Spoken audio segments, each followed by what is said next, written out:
Good morning friends, Arjun classes में आप लोगों का स्वागत है। फ्रेंड्स, मॉडर्न हिस्ट्री के हम लोग कुछ क्वेश्चन देखेंगे। विधवा पुनर्विवाह का समर्थक कौन था? ईश्वरचंद विद्यासागर। इसको ऐसे को रिलेट कर सकते हैं, विधवाओं के एकमात्र ईश्वर सहारा होते हैं, तो याद रहेगा। व्याख्या क्या है? ईश्वरचंद विद्यासागर के प्रयासों से विधवा पुनर्विवाह अधिनियम लॉर्ड कैनिंग के समय किसके प्रयासों से? ईश्वरचंद विद्यासागर। कब? 1856 में पारित हुआ। इस अधिनियम के नियम 15 द्वारा विधवाओं के पुनर्विवाह को कानूनी मान्यता मिली। अंग्रेजों के शासनकाल में के दौरान कौन से गवर्नर जनरल ने विलय नीति प्रस्तुत की थी? किसने की थी? लॉर्ड डलहौजी ने क्या किया था? हड़प ने किया। हड़प 1857 ईस्वी में भारत का प्रथम स्वतंत्रता संग्राम लड़ा गया, जिसका प्रारंभ 10 मई 1857 ईस्वी को मेरठ छावनी से हुआ। रामकृष्ण मिशन की स्थापना किसने की थी? स्वामी विवेकानंद ने। रामकृष्ण मिशन की स्थापना स्वामी रामकृष्ण के शिष्य स्वामी विवेकानंद ने 1897 ईस्वी में की थी। सुभाष चंद्र बोस ने विवेकानंद को आधुनिक राष्ट्रीय आंदोलन का आध्यात्मिक पिता कहा था। किसने कहा था? सुभाष चंद्र बोस ने। किसे कहा था? विवेकानंद को। क्या कहा था? आधुनिक राष्ट्रीय आंदोलन का आध्यात्मिक पिता।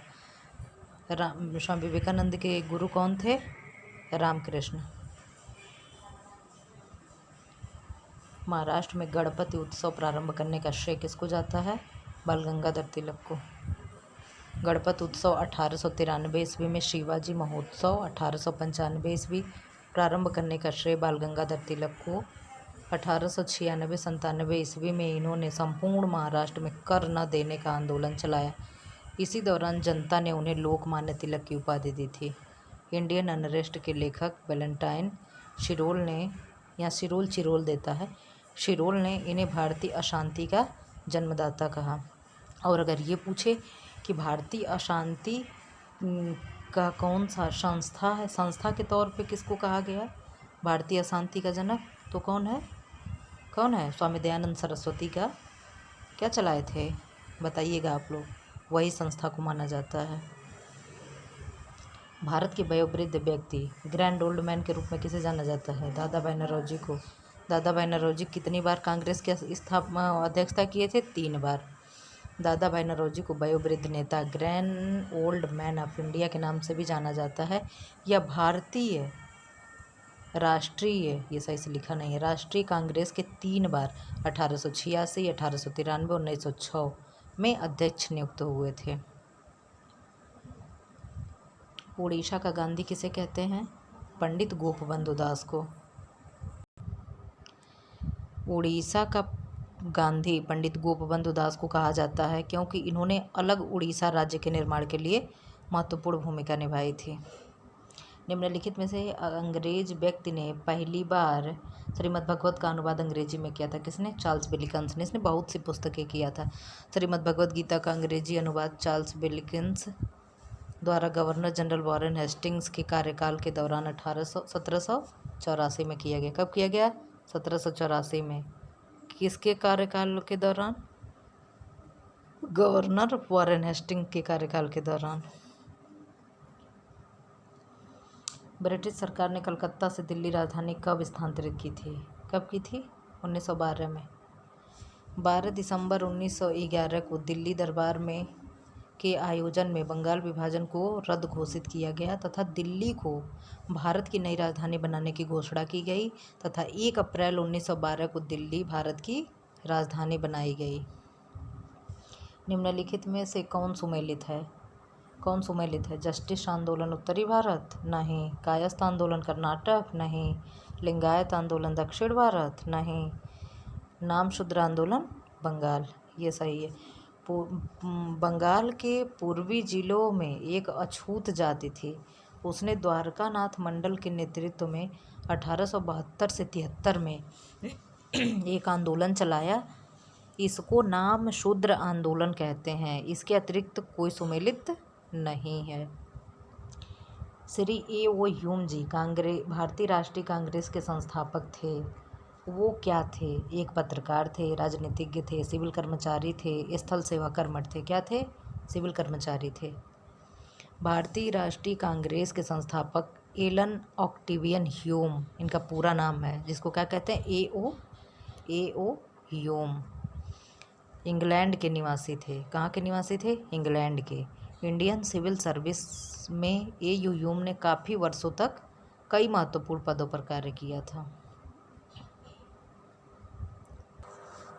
बंगाल का विभाजन किसके समय हुआ था? करजन के। कब हुआ था? 1905 में।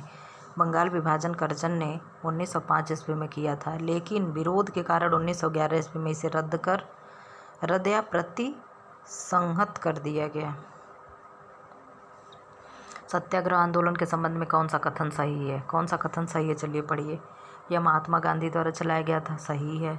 इसका उद्देश्य क्रूर तथा अन्यायपूर्ण नियमों का शांतिपूर्ण प्रतिरोध करना था। ये भी सही है।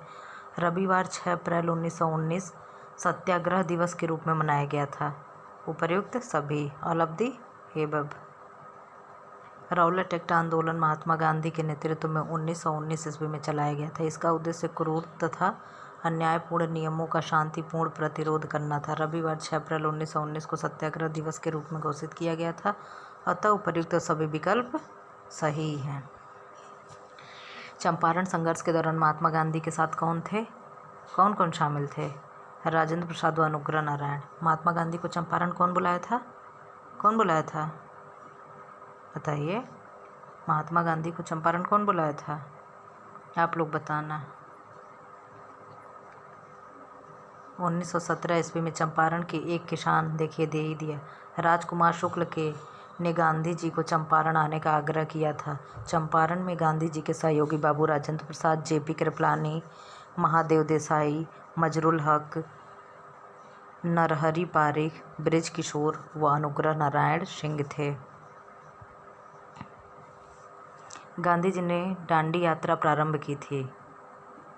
क्यों प्रारंभ की थी? नमक कानून तोड़ने के लिए। कब किया था? 1930 में। 12 मार्च 1930 ईस्वी को साबरमती आश्रम गुजरात ने अपने 78 सहयोगियों के साथ दांडी मार्च नमक के ऊपर लगाए गए कर के विरुद्ध किया था। 6 अप्रैल 1930 ईस्वी को लगभग 390 यानी 240 मील 390 किलोमीटर मील में 240 मील की यात्रा पूरी कर दांडी में गांधी जी ने सांकेतिक नमक बनाकर कानून तोड़ा। इसे सविनय अवज्ञा आंदोलन भी कहा जाता है। इस आंदोलन की प्रमुख विशेषता स्त्रियों की भागीदारी थी। सुभाष चंद्र बोस ने दांडी मार्च की तुलना नेपोलियन के एल्बा से पेरिस की ओर जाने वाले अभियान से की थी।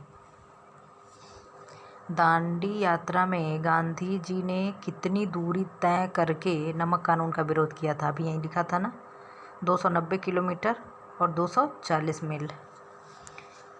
पूरा डिटेल तो सब ऊपर दे ही रखा था। महात्मा गांधी ने अपनी दांडी यात्रा कहाँ से प्रारंभ की थी? ये भी दिया था, साबरमती से। पुनः वही डिटेल। पेशवा बाजीराव किसके पुत्र थे? किसके पुत्र थे? बालाजी विश्वनाथ राव के। पेशवा बाजीराव मराठा साम्राज्य के पेशवा थे, जो बालाजी बाजीराव के पुत्र थे। उनका जन्म 1700 ईस्वी में हुआ। बालाजी विश्वनाथ राव ने मराठा साम्राज्य को एक शक्तिशाली साम्राज्य बनाने में काफ़ी मदद की। अब यहाँ से नहीं चल रहा है, चलिए।